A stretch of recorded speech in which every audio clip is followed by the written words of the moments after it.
Elle était vraiment sympa comme patiente. Et moi, je savais qu'intérieurement, toute la journée et tout le soir, et dès qu'elle s'embêtait, elle allait remercier ce dessert qui était bon, cette soignante qui avait été sympa avec elle. Euh, Elle allait remercier des moments de vie comme ça ou des moments de la journée. Et je crois qu'il y a des moments, c'est intéressant de mettre l'éclairage pour soi-même dans quelque chose que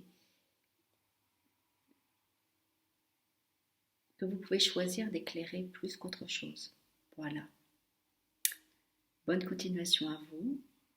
Merci à vous d'avoir suivi cette vidéo et à très bientôt les amis.